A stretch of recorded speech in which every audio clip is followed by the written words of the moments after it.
Hey, I'm Matt. Welcome to Unbearable 73. We're going to do, this is one of my wrestling reactions, reaction to Wrestlelamia. 10 times WWE foolishly turned great wrestlers into jobbers. And that's pretty much the look on the face you get when it happens. So, let's see what we got. WWE fan is seeing WWE turn a talented performer into a jobber. This happens so many times throughout WWE history, and someone who is a solid mid-carder or even a potential main eventer is reduced to an enhancement talent, meaning they lose all their matches and mainly exist to put over other wrestlers. Join us now as Wrestlelamia looks at 10 times WWE turned a great talent into a jobber. Be sure to subscribe and hit that notification bell for daily wrestling videos, and follow us on Facebook for exclusive lists. Also check out our new channel, Wrestlelamia Shorts.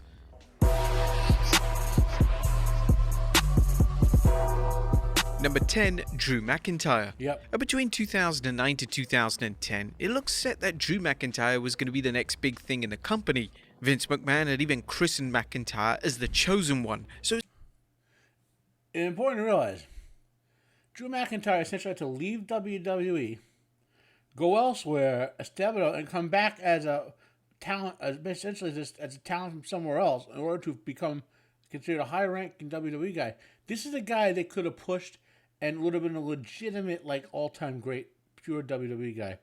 It seemed like WWE was set on making McIntyre a huge deal. However, McIntyre didn't have what WWE wanted, and although he was insanely talented, WWE slowly but surely turned him into a jobber. They would pair him with Heath Slater and Jinder Mahal in 3MB, and he would turn into a comedic jobber. What was insane about this was that during McIntyre's time as a jobber, his in-ring work vastly improved, and it was evident that McIntyre had found his fire. But this sadly wasn't enough for WWE, as he would remain in the stagnant position. McIntyre would even lose a match to El Torito on Raw before his premature release in 2014. Thankfully, McIntyre was able to return a number of years later, and since then, he's firmly been presented as one of the top stars in the company and has even main evented WrestleMania alongside Brock Lesnar. Number 9, Heath Slater. Speaking of 3MB, one of the other members of the infamous stable, Heath Slater, was also mistreated in WWE. Slater, following the breakup of the lackluster core stable, emerged as one of the breakout stars. Slater was charismatic and could truly go. Never understood why this guy did not get a push. He's a legitimate mid-card talent who can have occasional feuds with the big guys. He can wrestle, he's a good wrestler in the ring, he puts the other guy over, has good promo skills. But again, this is a Vinceism. Go in the ring. He would spend years in a jobber role, but that was until 2016, where he was involved in a free agent storyline on SmackDown, which was universally acclaimed. Slater was tremendous in this role, and WWE had made a solid mid-carder. But after the storyline was over, Slater moved back down the card to jobber status. He was eventually released in 2020, which shocked fans as well as fellow WWE talent, as Slater had a phenomenal reputation and was well liked by everyone backstage. Number 8, Mickie James.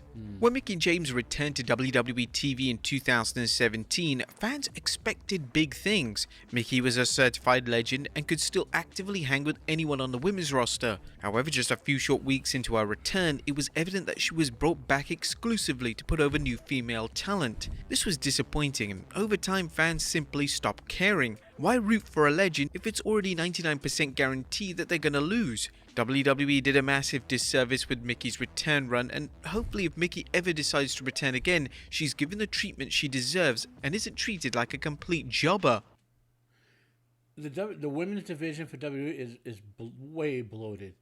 They have way too many women in the division right now.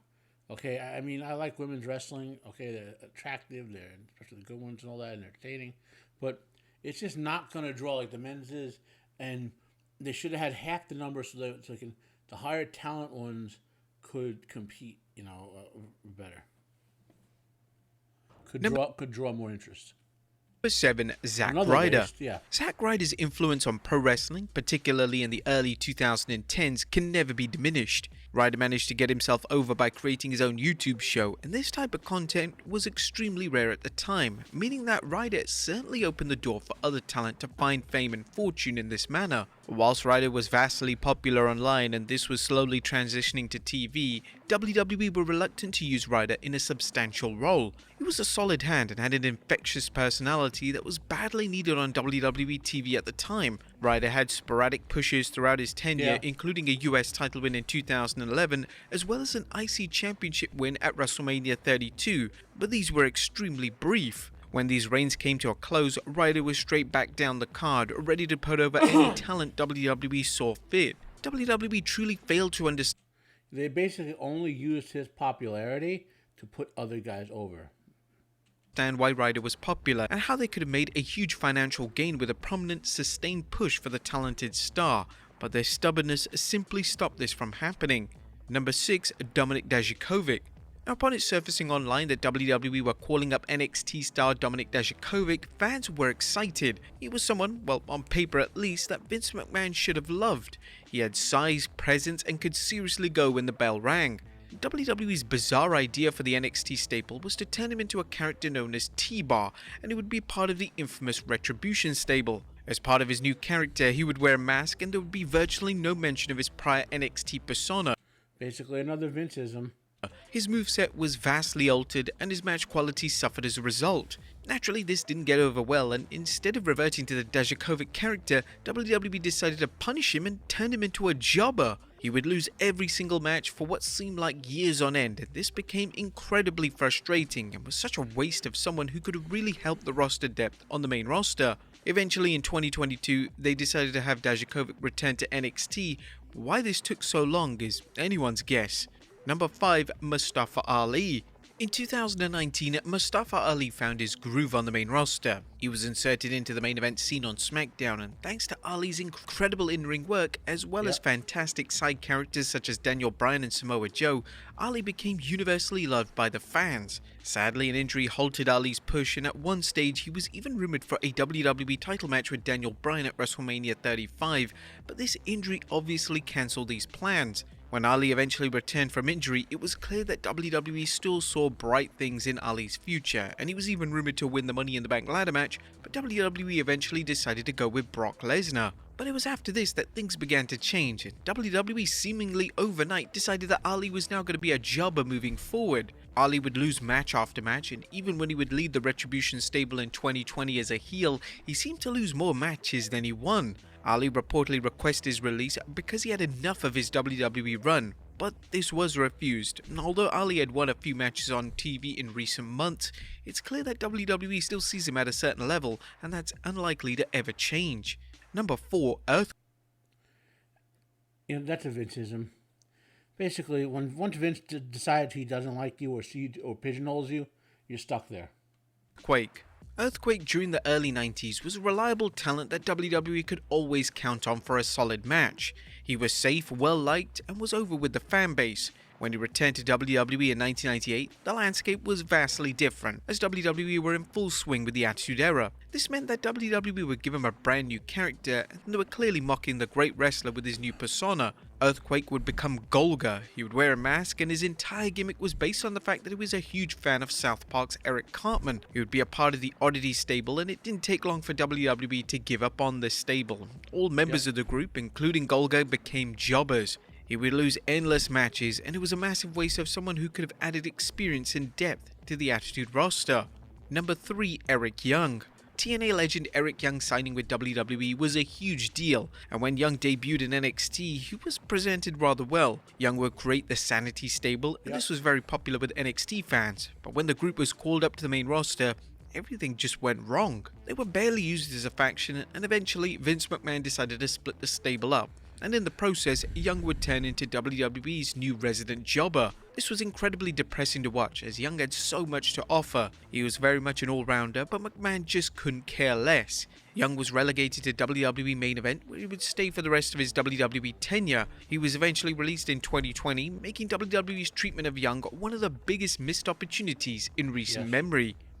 The guy's a top-level talent. In that sort of U.S. heavyweight, like not the heavyweight ultra top, but He's the guy you want in the rotation to put on good matches.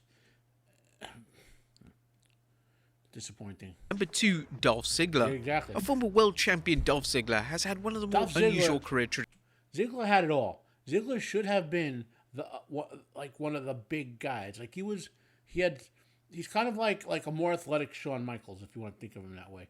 And he could do promos. He's good in the ring. He knows how to be a face and a heel. Willing to do either side of it. And W just.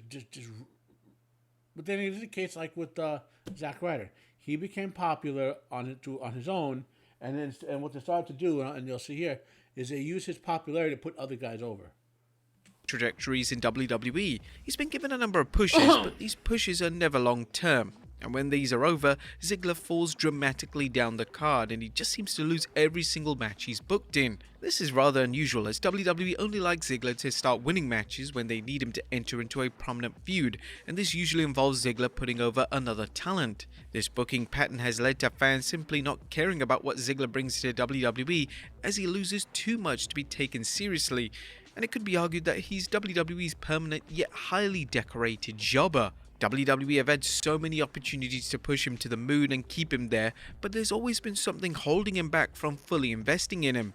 And number 1, Cody Rhodes. Yep. It's hard to believe that before Cody Rhodes was one of the top babyfaces in WWE, he was a permanent jobber and would mainly feature on WWE's main event. When Rhodes turned in, guess what? He's still a jobber right now. I'll talk more later. To the infamous Stardust character in 2014, everything changed. The character failed to take off, and WWE eventually gave up on presenting Rhodes as a major player. He would appear mainly on TV to lose, and it was frustrating to watch as a viewer, especially knowing that Rhodes had potential to become a main eventer in WWE. He left in 2016 as he knew his worth, and this would be a decision that would change his life. Rhodes would be a pillar of the AEW brand, and eventually he would be in a position to return to WWE in 2022. Since then, Rhodes has been presented as an absolute megastar, but it was still a massive shame that WWE turned the elite talent into a jobber during his final months of his initial run in the company.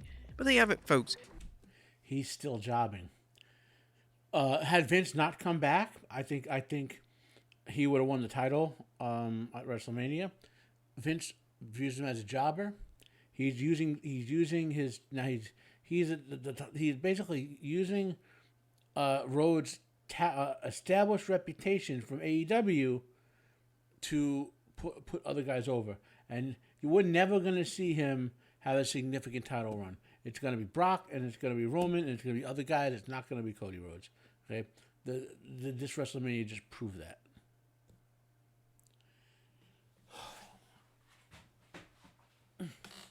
There's a lot of guys. I mean, even these are the top guys. But there's guys like Ryback, for example. Ryback could have been a good mid-tier worker as long as they cleaned up his in-the-ring work a little bit, because there was complaints about that in the background. The whole thing missing in the WWE is the mid-card. They have lower-card guys, and they have a whole bunch of guys competing for all the belts, but they don't have guys who just go out there and put on matches and have rivalries. Or if they do that, there was probably some sort of faction. Or it's always some sort of like they'll do the thing, and then all of a sudden the title will get involved or whatever. I mean, just have a good old fashioned feud. Have one guy, punch another guy the wrong way or whatever, and ignite a feud. So that's been 10 times WWE foolishly turned great wrestlers into jobbers. Hit the like button if you like my thoughts on this. Share if you will. Subscribe to my channel if you can. My name is Matt. This has been Unbearable 73. Have a nice day, and I am out of here.